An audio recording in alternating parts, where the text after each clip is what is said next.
bonjour. Bonjour. Vous êtes directeur du service national pour l'unité des chrétiens au sein de la Conférence des évêques de France. Et avec vous, nous allons parler de la semaine de prière pour l'unité des chrétiens qui se déroule du 18 au 25 janvier et qui rassemble chaque année des chrétiens de toute confession. C'est bien ça? Absolument. D'où vient cette semaine de prière? Quelles sont les origines de ce temps de prière? Eh bien, au début du XXe siècle, des chrétiens missionnaires se sont rendus compte que dans la mission auprès des non-chrétiens, ils étaient souvent divisés du fait de leur séparation et que les séparations entre chrétiens étaient un grand préjudice à la mission, à l'évangélisation. Ils ont donc décidé de travailler ensemble à une rencontre et à une prière pour l'unité chrétienne en vue de l'évangélisation. Justice et paix s'embrassent, c'est le thème de cette semaine pour l'unité des chrétiens, mais on le voit dans notre pays et dans le monde, justice et paix ne s'embrassent pas toujours. Est-ce un vœu pieux que le choix de ce thème? Ce thème, justice et paix s'embrassent, a été choisi par les chrétiens d'Indonésie, un pays où la pauvreté et les injustices mettent en cause la cohésion nationale.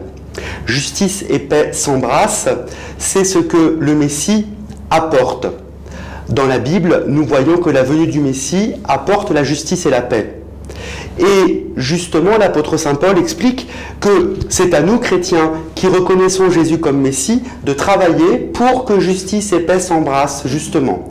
La justice et la paix ne viennent pas magiquement avec Jésus, mais viennent à travers tous les efforts des chrétiens qui sont le corps de Jésus.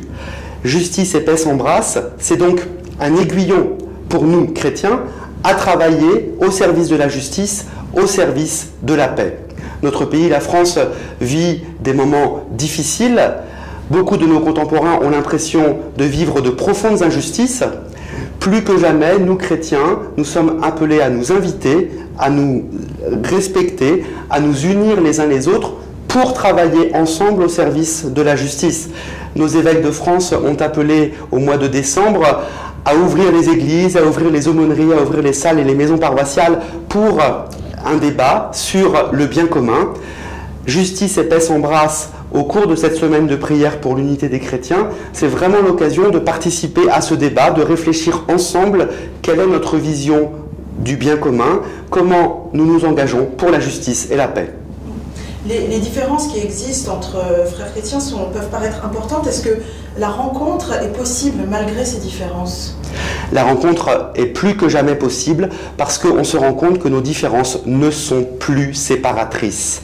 En 2019, nous allons fêter les 20 ans d'un accord théologique œcuménique sur la justification par la foi et les œuvres.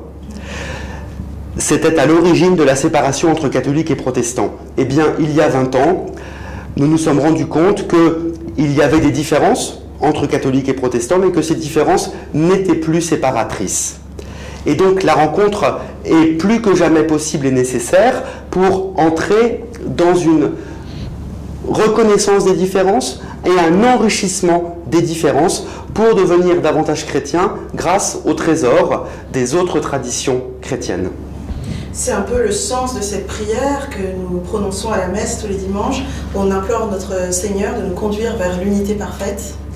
On implore notre Seigneur de nous conduire vers l'unité parfaite, c'est-à-dire vers la plénitude de la rencontre avec lui.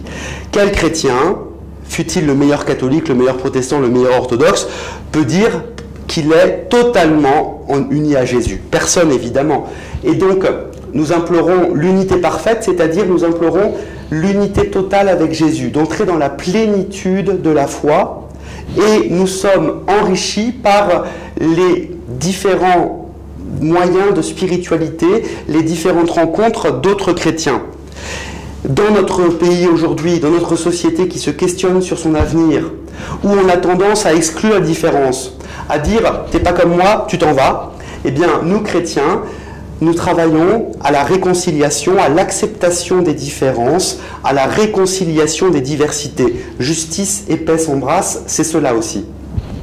Alors que dites-vous à ceux qui nous regardent, catholiques, engagés, hommes et femmes de bonne volonté? Est-ce que vous avez un conseil, une invitation à l'occasion de cette semaine de prière? D'abord, aller rencontrer d'autres chrétiens. Durant toute cette semaine de prière, il y a des célébrations pour l'unité qui sont célébrées dans les églises, les temples, les églises orthodoxes.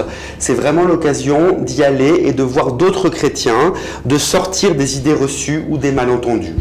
Ensuite, de pouvoir s'engager aussi avec d'autres chrétiens au service de la justice et de la paix, au service de l'évangélisation et des pauvres. Imaginez la force de frappe si tous les chrétiens ensemble, si toutes les organisations humanitaires ensemble, catholiques, protestantes, orthodoxes, s'unissaient pour aider les pauvres. Imaginez la force de frappe si tous les chrétiens, catholiques, protestants, orthodoxes ensemble évangélisaient. Oui, ce sont des invitations que je lance. Rejoindre d'autres chrétiens pour prier ensemble, réfléchir avec d'autres chrétiens pour mettre en place des projets d'évangélisation et de service des plus démunis. Eh bien, cette invitation, nous l'entendons. Merci, Père Emmanuel Gougo. Merci à vous. Et tous nos vœux pour cette année, et particulièrement pour ce temps œcuménique que nous sommes invités à vivre du 18 au 25 janvier. Merci, à bientôt. À bientôt.